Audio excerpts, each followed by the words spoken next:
now God is no longer on the earth. He decided to leave after the fall.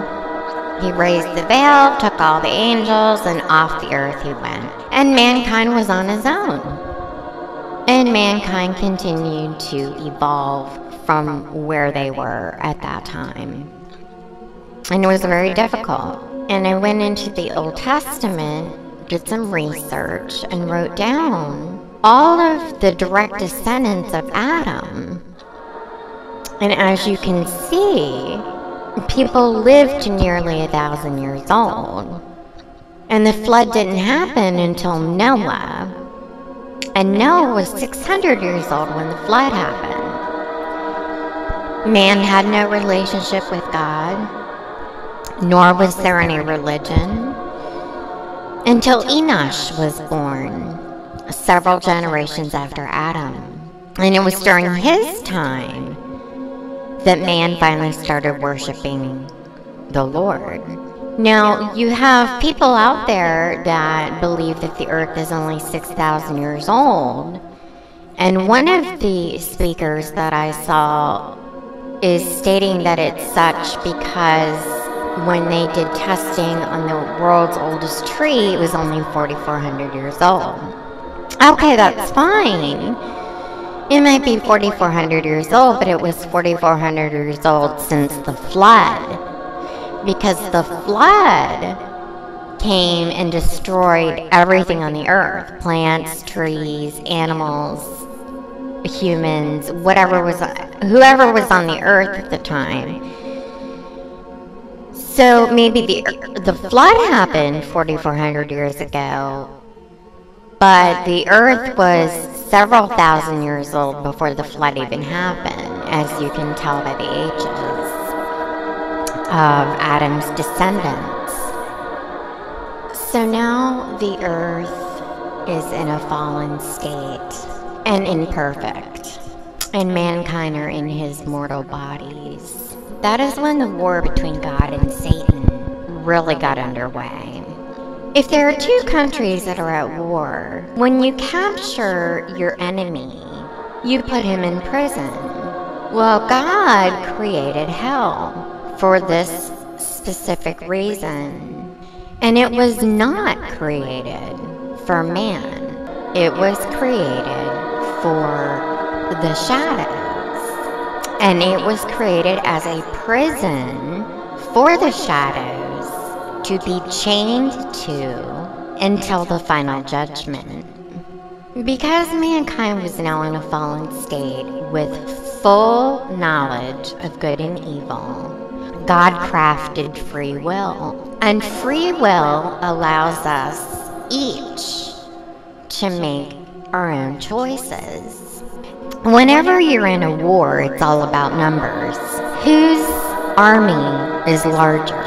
You have God's army with all his multitudes of angels, and you have Satan's army with a very large, to us it would be a very large number, but really in the big picture of things it's not very many, because only a third of the angels were cast out of the celestial realm. Satan needed to find troops, while humans were out of the picture because we were now flawed beings that were capable of dying, and we lost all of our supernatural abilities. And we could only do so much.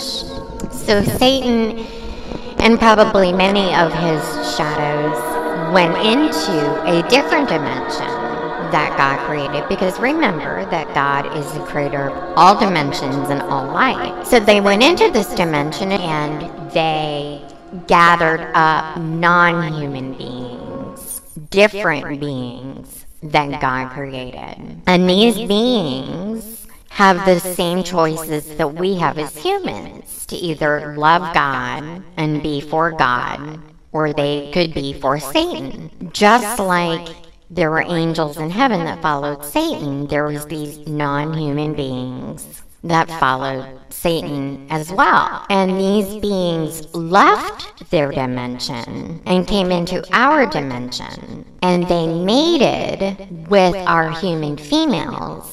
And this created a different race of beings. Now, a lot of the Bible theologians believe that these sons of God were actually the fallen angels. But that's not true, because the fallen angels never had a body. God never created them with a body. They do not have the genetic material nor the DNA to create a body. There's no way that this scripture is talking about the fallen angels. There's no way. They didn't have bodies. So these were different than the fallen angels. Now, the Bible has stories all through it that talk about different crafts coming down. They called them chariots of fire, and all different kinds of language and paintings and drawings from ancient times. You'll see that there were these ships that came out of this dimension. But nowhere in the Bible does this explain these type of events any better than Genesis chapter 6.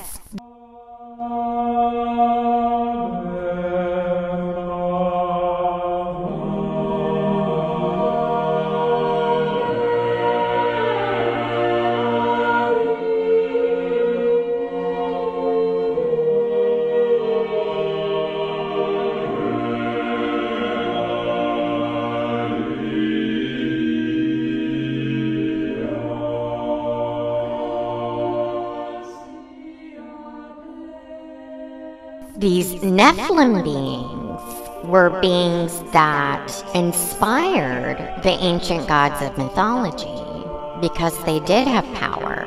The battle between David and Goliath. Goliath was a Nephilim.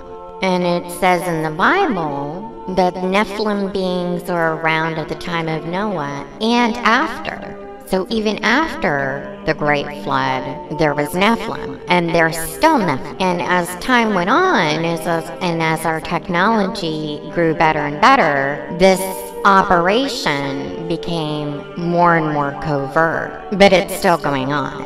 Ufology, you'll understand that there are many, many different races of Nephilim, many different shapes and sizes of these beings.